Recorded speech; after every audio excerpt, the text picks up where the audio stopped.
بسم اللہ الرحمن الرحیم۔ السلام علیکم۔ آج ہم سر سید احمد خان کے حوالے سے گفتگو کریں گے۔ اردو زبان کا احیاء اور سر سید احمد خان، یہ ایک بڑا اہم موضوع ہے۔ اردو زبان، جدید اردو زبان اور جدید اردو نثر کے حوالے سے سر سید احمد کی کاوشیں جو ہیں وہ لائق تحسین ہیں۔ سر سید احمد خان 17 اکتوبر 1817 کو دلی میں پیدا ہوئے۔ والد کی طرف سے سید احمد حسینی سید تھے اور ان کا سلسلہ نسب 36 واسطوں سے حضور اکرم صلی اللہ علیہ وآلہ وسلم تک پہنچتا ہے۔ ان کے والد کا نام میر متقی تھا، جو شاہ غلام علی سے بیعت تھے۔ میر متقی تیراکی اور تیر اندازی جانتے تھے اور سر سید نے بھی یہ فن اپنے والد سے سیکھے۔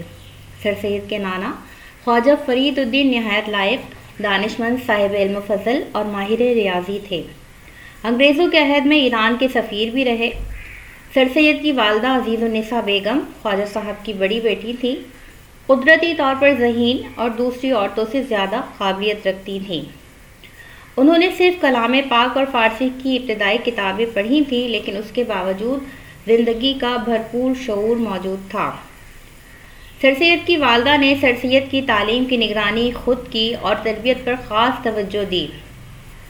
اگر ہم سر سید احمد خان کے بچپن کو دیکھتے ہیں تو سوائے یہ کہ ان کی صحت بہت اچھی تھی، کوئی ایسی ذہنی خصوصیت نظر نہیں آتی کہ جس کی بنا پر ہم ان کو عام بچوں سے زیادہ بہتر قرار دیتے۔ سر سید احمد خان نے قرآن پاک ایک استانی سے ختم کیا۔ ابتدا میں ان کی توجہ تعلیم کی جانب بالکل بھی نہیں تھی۔ مولوی حمید الدین سے کریمہ، خالق باری، آمد نامہ پڑھی اور ان کے انتقال کے بعد گلستان بوستان کا مطالعہ کیا۔ اس کے بعد سر سید کی عربی کی تعلیم شروع ہوئی، وہ بھی بہت بے پرواہی سے۔ سر سید احمد خان نے اپنے ماموں نواب زین العابدین سے ریاضی اور آلات رصد کا علم حاصل کیا۔ سر سید کے بڑے بھائی سید محمد خان، جو عمر میں سر سید احمد خان سے 6 برس بڑے تھے، ایک صحافی تھے۔ ان کی بڑی بہن کا نام عجبۃ النساء تھا، جو عمر میں سر سید سے تقریباً 12 برس بڑی تھیں۔ سر سید میں آہستہ آہستہ مطالعے کا شوق بڑھا تو صہبائی، غالب اور دیگر اہل علم حضرات سے ملنا اور ان کی علمی مجلسوں میں اٹھنا بیٹھنا شروع کیا۔ تحصیل علم میں ترقی سر سید احمد نے دلی میں منصف ہونے کے بعد کثرت مطالعہ اور اپنی جدوجہد سے حاصل کی۔ سر سید احمد خان نے کئی درجن کتابیں اور سینکڑوں مضامین لکھے۔ مستقل تصانیف، کتب و رسائل کی جو تعداد ہے وہ تقریباً 31 ہے۔ 4 کتابیں ترجمہ کیں، 4 کتابوں کی تصحیح و تدوین کا کام کیا۔ 2 کتابیں جو قسط وار مضامین کی صورت میں شائع ہو چکی تھیں، ان کو دوسروں نے کتابی شکل میں شائع کروایا۔ سر سید کی مشہور تصانیف میں جامع جم، یہ کتاب فارسی میں ہے۔ جلاء القلوب بذکر المحبوب جو ہے یہ کتاب اردو میں ہے۔ آثار الصنادید، سرکشی ضلع بجنور، اسباب بغاوت ہند، کتاب فقرات، رسالہ خیرخواہ خواہ مسلمانان، اور اس کے علاوہ خطبات احمدیہ اور تفسیر القرآن اور بھی بے شمار کتابیں جو ہیں سر سید نے لکھی اور بے حد مشہور ہوئیں۔ اردو کے حوالے سے اگر ہم دیکھیں تو سر سید کے ادبی ذوق کا جب آغاز ہوا تو اردو پر بڑا قسم و پرسی کا عالم تھا۔ اس زمانے میں اردو جو ہے وہ تصنیفی زبان نہیں تھی، اور اگر ہم دیکھتے ہیں تو جدید اردو نثر کی جو ہے کوئی قابل ذکر تصنیف نظر نہیں آتی۔ اس وقت اردو بول چال کی زبان تو ضرور تھی اور کسی قدر اردو کا رواج جو ہے عدالتوں میں ہو گیا تھا، لیکن مصنفین، معززین اور شرفاء کی زبان جو تھی وہ اردو تھی۔ تصنیف میں جو ہے اردو کا استعمال نہیں کیا جاتا تھا۔ سر سید احمد خان نے 1862 میں غازی پور سوسائٹی قائم کی۔ غازی پور سائنٹیفک سوسائٹی کے قائم کرنے کا مقصد یہ تھا کہ ہر قسم کی علمی اور ادبی کتابوں کا اردو میں ترجمہ کیا جا سکے۔ 1862 میں ایک اخبار نکلنا شروع ہوا جو سائنٹیفک سوسائٹی کا ترجمان خیال کیا جاتا تھا، بعد میں علی گڑھ گزٹ کہلانے لگا۔ 1864 میں جب سر سید احمد خان کا تبادلہ غازی پور سے علی گڑھ ہوا تو وہ سوسائٹی کا دفتر بھی علی گڑھ منتقل ہو گیا۔ یہاں آنے کے بعد بہت سی غیر ملکی کتابوں کا اردو ترجمہ ہوا اور وہ منظر عام پر آئیں۔ سر سید علمی اور ادبی ذوق رکھتے تھے اور ان کا بیان تھا کہ جیسا تصنیف و تالیف میں میرا دل لگتا ہے ایسا کسی کام میں نہیں لگتا۔ سر سید کے نانا جو تھے وہ ریاضی میں ماہر تھے اور سر سید نے اپنے نانا کے بعض رسالوں کا ترجمہ بھی کیا ہے۔ سر سید مرزا غالب، مفتی صدر الدین آرزدہ، مولانا صہبائی، نواب ضیاء الدین خان، نواب مصطفیٰ خان کی جو ہے صحبت میں رہے۔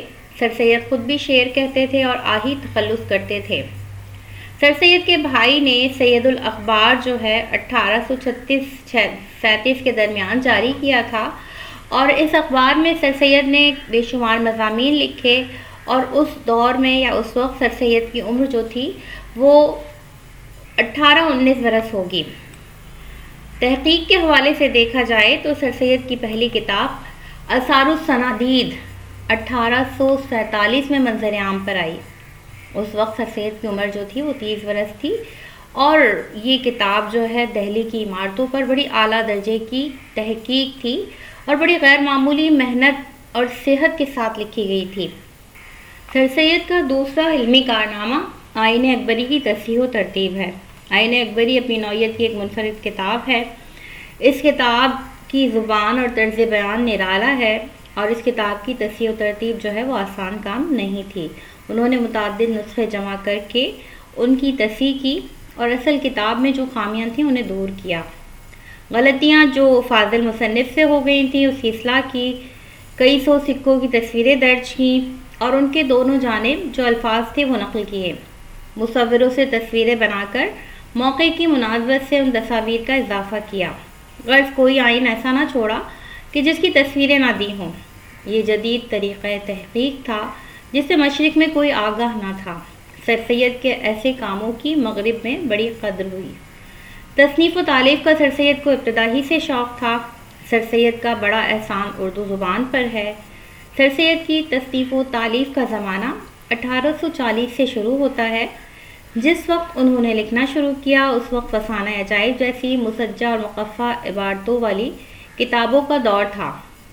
فورٹ ولیم کالج سے جدید اردو نثر کا آغاز ہوا مگر چند سال بعد کالج بند ہو جانے کی وجہ سے اردو زبان پر گہرے اثرات مرتب نہ ہو سکے۔ اس کے بعد دہلی کالج نے مغربی علوم کا شعبہ قائم کر کے اردو کو جدید علوم و فنون کا ذریعہ بنایا۔ مختلف علوم کی کتابیں ترجمہ ہوئیں۔ طبیعیات، قانون، کیمیا کی 100-125 کتابیں دہلی کالج کے شعبہ تصنیف و تالیف سے ترجمہ ہوئیں۔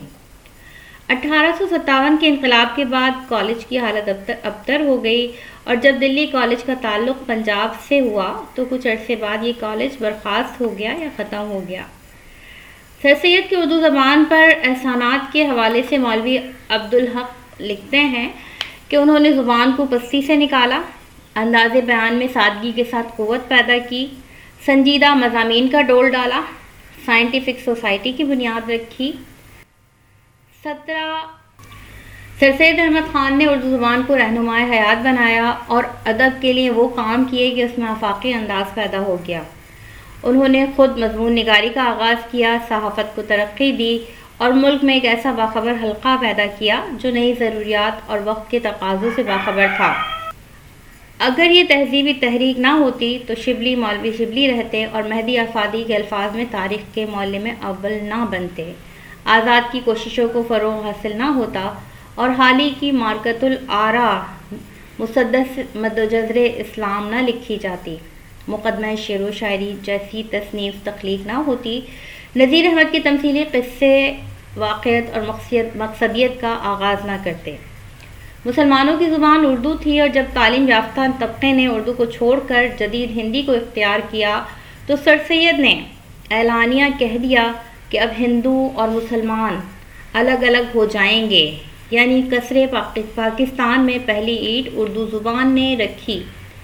سر سید نے تہذیب الاخلاق 24 دسمبر 1870 کو جاری کیا۔ سوسائٹی کے اخبار کی طرح تہذیب الاخلاق بھی سر سید کے خیالات اور نظریات کا عکاس رہا۔ تہذیب الاخلاق کے سلسلے میں سر سید کو دشواریوں کا سامنا بھی کرنا پڑا۔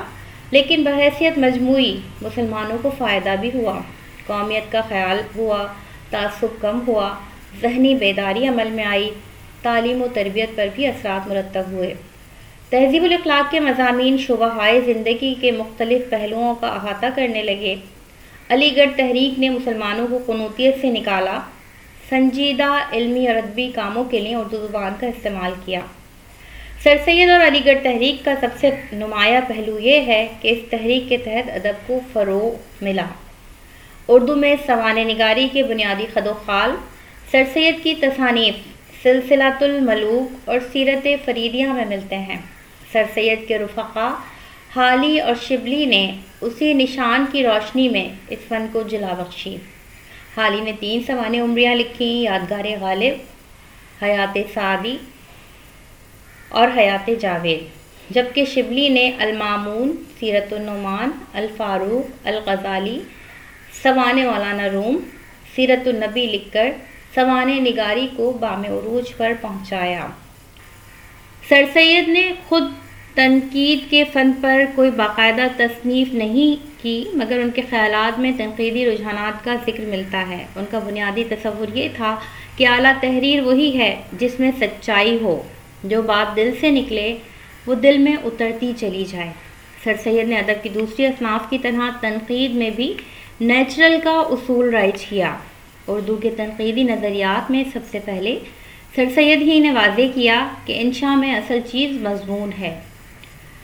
محض تک بندی اور بے مقصد استعارات سے تحریر کا حسن نہیں نکھرتا۔ انہوں نے طرز بیان میں نیچرل انداز کی اہمیت کو واضح کیا۔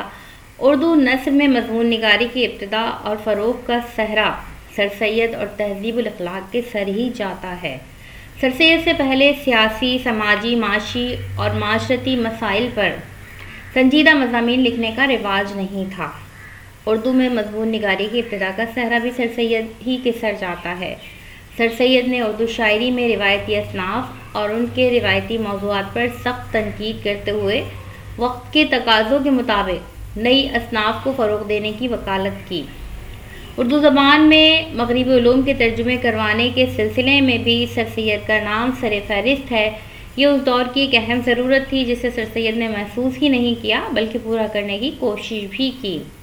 یہ سر سید ہی کا اثر تھا کہ نذیر احمد نے صحیح معنی میں معاشرتی مسائل کی حامل ناول نگاری اور کردار نگاری کو فروغ دیا۔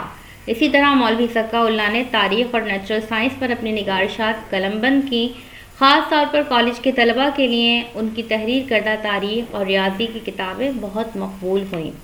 اردو ادب کی تاریخ پر نظر ڈالی جائے تو اس بات کا ادراک ہوتا ہے کہ جدید اردو نثر کا آغاز سر سید احمد خان کی کتب اور مضامین سے ہوا۔